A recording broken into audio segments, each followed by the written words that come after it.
అక్కడ NDA government ఉంది, ఇక్కడ ఎన్డీఏ గవర్నమెంట్ ఉంది, డబుల్ ఇంజిన్ సర్కార్ బీజేపీ వాళ్ళ భాషలో చెప్పాలంటే. అలాంటప్పుడు చంద్రబాబు నాయుడు తెలియకుండా డెసిషన్స్ తీసుకుంటారా ఢిల్లీలో వాళ్ళు? డెసిషన్ ఏముంటుంది దీంట్లో తీసుకుంటాను, కొన్ని అపాయింట్మెంట్ ఇస్తే లెటర్ ఇచ్చింది తీసుకుంటానికే కదా. అంతమించి అపాయింట్మెంట్ ఎందుకు ఇస్తారు? ఇవ్వాల్సిన అవసరం ఏముంది? ఇక్కడ రాష్ట్రం తగలబడుతుందని ఇవ్వాలి అపాయింట్మెంట్? అడగడం ఎవరైనా మీరు నేను కూడా అడగచ్చు. తగలబడుతుందని చెప్పడం నేరం కదా. నేరమే. మరి నువ్వు యాక్షన్ తీసుకోవచ్చు కదా. ఎక్కడో జరిగింది, ఏం జరిగింది అని నువ్వు కౌంటర్ అటాక్ చేయాలి కదా. మినిస్టర్లు మన నోరెత్తి మాట్లాడాలి కదా. జిల్లాకు ఒక మంత్రి ఇచ్చావు కదా నువ్వు. ఆ జిల్లాకు ఒక మంత్రి ఏం చేస్తున్నాడు? వచ్చి ఇమీడియట్గా బాంబార్డ్ చేయాలి కదా. ఏంటి ఇదంతా కౌంటర్ అటాక్ చేయాలి కదా. ఏమీ లేదు అక్కడ. మంత్రి మాట్లాడే మంత్రి అనేవాడు ఒకడు లేడు. వాళ్ళు మీకు ఇంకోటి కూడా చెబుతా, మంత్రివర్గంలో 8 మంది వైసీపీకి చెందిన వాళ్ళు ఉండాలని అంటున్నారు బయట. ఎన్టీఆర్ భవన్లోనే అంటారు. కోర్టులు ఎన్టీఆర్ భవన్లోనే ఈ మాట వస్తుంది. 5 అని ఒకళ్ళు 8 మంది అని ఒకళ్ళు అంటున్నారు. ఇదే మరి తెలియదు, అధిష్టానం దాకా వెళ్ళిందో లేదో తెలియదు. ఉంటుంది అంటే వాళ్ళు అంత దృష్టి పెట్టారంటారా? దృష్టి పెడితే ఇప్పుడు మొత్తం వస్తున్నప్పుడు క్యాబినెట్లు ఎందుకు పెట్టుకుంటారు అసలు? అదే కదా, కోర్టులు కాదు. అంటే వైసీపీకి చెందిన వాళ్ళు, ఇంకా వైసీపీ మూలాలు కలిగిన వాళ్ళు 8 మంది క్యాబినెట్లో ఉన్నారు. అందుకనే ఏమీ జరగట్లేదని పార్టీలోనే వాళ్ళు ఒక టాక్ అనేది బయటికి నడుస్తుంది. అది మరి వాళ్ళకి బాబు గారి దృష్టికి వెళ్ళిందో, లోకేష్ దృష్టికి వెళ్ళిందో లేదో మనకు తెలియదు. నిజంగా అనుమానం కూడా వస్తుంది. ఎంత రాష్ట్రంలో ఎంత ప్రతిపక్షం, చచ్చిపోయిన ప్రతిపక్షం వాళ్ళు అల్లరి చేస్తా అంటే నోరెత్తి మాట్లాడిన మంత్రి లేడండి. మాట్లాడాల్సిన బాధ్యత ఉందా లేదా? ఎమ్మెల్యేలు ఎవరన్నా మాట్లాడాలా లేదా? హోమ్ మినిస్టర్ కూడా మాట్లాడలేదు కదా. ఇప్పుడు ఇంత జరిగినాయి, వినుకొండది తర్వాత పొంగునూరుది, ప్రెస్ మీట్ పెట్టాలిగా. మీట్ పెట్టాలి. ఆవిడ చేయాల్సిన ఆవిడకి ఏం కట్టడలు ఉన్నాయి పైనుంచి మనకు అర్థం కావట్లేదు. ఆవిడ ఇంటిగ్రిటీని మనం ఇది చేయాల్సిన పని లేదు. చదువుకున్న ఆవిడ, విజ్ఞత ఉన్న ఆవిడ, వాక్చాతుర్యం ఉంది, అవగాహన ఉంది. తెలుగుదేశం పార్టీకి ప్యూర్ ఉంది, అవగాహన, సబ్జెక్ట్ మీద మంచి అవగాహన ఉంది ఆవిడకి. గ్రాస్పింగ్ పవర్ చాలా, నేను అబ్జర్వ్ నాకు లేదు, నేను చూసిన దాన్ని బట్టి ఆవిడకి మాత్రం గ్రాస్పింగ్ పవర్, సూక్ష్మ పరిశీలన అనేది ఉంది. ఆవిడ చేయొచ్చు, పెద్ద సమస్య ఏం కాదు. అది చేస్తాం తెరానక ఆవిడ పనులు ఆవిడ చేస్తాం. ప్రతిదీ మన క్యాబినెట్ ఏం జరుగుతుందో మనకు తెలియదు. క్యాబినెట్ తొలి రోజుల్లో 1-2 సార్లు ఇచ్చి మాట్లాడారు, తర్వాత వాయిస్ వినిపించండి. తర్వాత మాట్లాడి కొద్దిగా తప్పు మాట్లాడింది ఆవిడ. నెల్లూరు వెళ్ళినప్పుడు మేము అవకాశం ఇచ్చామన్నది కొద్దిగా రాంగ్ మెసేజ్ అవటం. కూడా ఇచ్చామనేది ఒక బ్యాడ్ మెసేజ్ వెళ్ళినట్టు. అటువంటివి జరగకుండా కొద్దిగా గట్టిగా పరంగా మాట్లాడాలి. ఆవిడ అడ్రస్ చేయాల్సిందే. ఇవాళ ఇటువంటి వాటిలో ఆవిడదే కదా, హోమ్ మినిస్టర్దే కదా మాట్లాడాల్సిన బాధ్యత.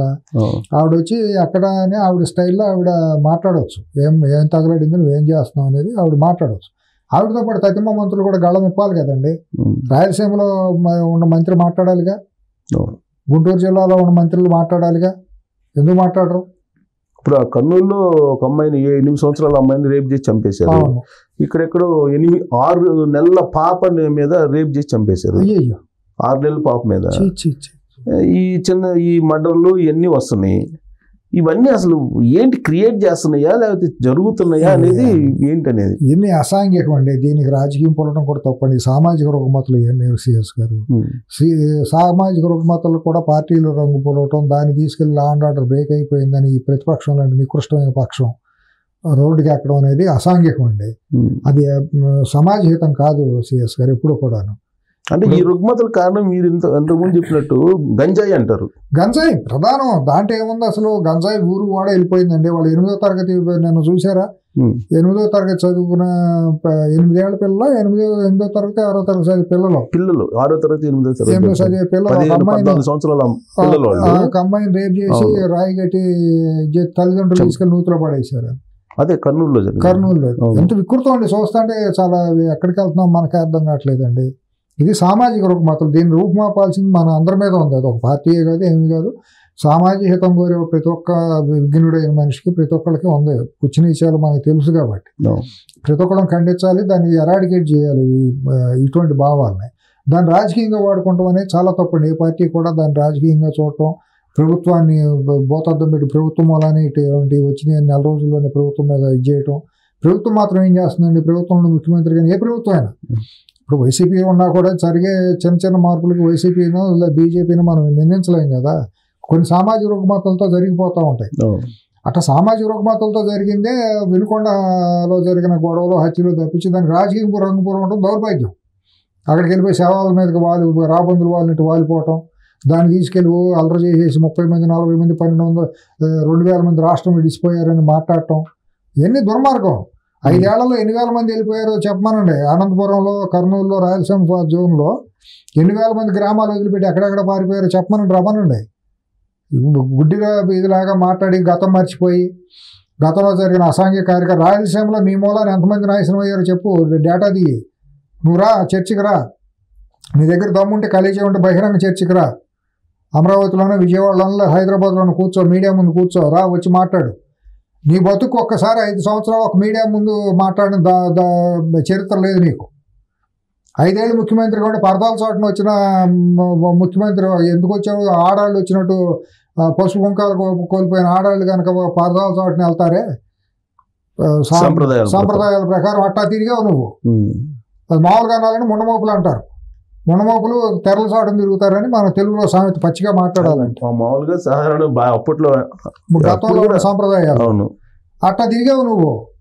తిరిగినాడు వాళ్ళు వచ్చేసి అధికారం పోగానే రాబందుల్లాగా నక్కలు ఓడలేసినట్టు శవాలు ఎక్కడుంటే అక్కడ వాలిపోవటం, అయినా ఇదంతా నికృష్టంగా సమాజం కొత్త ఇవాళగా రేపటికైనా తెలుసుకుంటుందండి. చెప్పాల్సిన బాధ్యత కూడా మన మీద ఉందండి.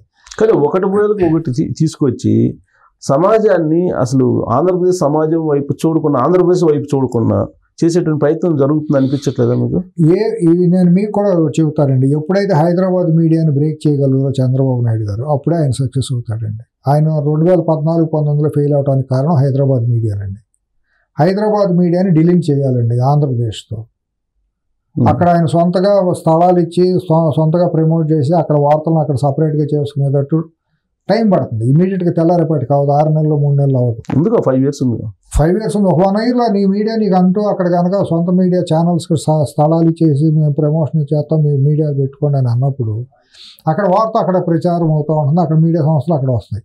అది నిదానంగా ఈ మాట్లాడేదానికి ఇక్కడ హైదరాబాద్లో కూర్చొని ప్రచారం చేసే వాటికి ఇంపార్టెన్స్ తగ్గిపోతుంది కాలక్రమంలో. లోకల్ రిపోర్టింగ్ ఉన్నప్పుడు తగ్గిపోతుంది కదా. అది సింపుల్ కామన్ సెన్స్ కదా. అది ఆయన కూడా చెప్పి నేను విజనరీని, ప్రపంచ స్థాయి విజనరీ, నేను మనిషికి ఇది మాత్రం తెలియదా?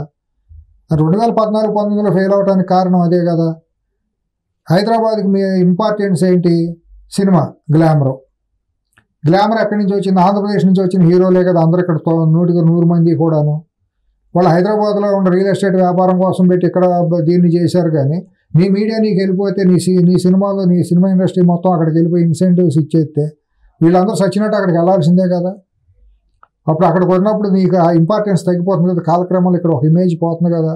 తెలంగాణ వార్తలు తెలంగాణ ఇంపార్టెన్స్ తెలంగాణ, ఆంధ్రప్రదేశ్ ఇంపార్టెన్స్ ఆంధ్రప్రదేశ్కి రావాల్సిన వార్తలు ఆంధ్రప్రదేశ్కి వస్తుంది. ఆ మాత్రం కూడా మనం చెప్పాలండి. ఇంకా హైదరాబాద్ మీద మోజేంటి మీకు? అంటే తానే డెవలప్ చేశాను చెయ్యారు. ఎక్కడ పోతుందండి ఇప్పుడు? ఢిల్లీని ఎవరు కట్టారు అంటారు? ఢిల్లీ ఎర్రకోట ఎవరు కట్టారు? చరిత్ర చెబుతుంది. చార్మినార్ ఎవరు కట్టారు? చరిత్ర చెబుతుంది. తాజ్మహల్ ఎవరు కట్టారు? చరిత్ర చెబుతుంది. చరిత్రలో భాగాలు అవన్నీ.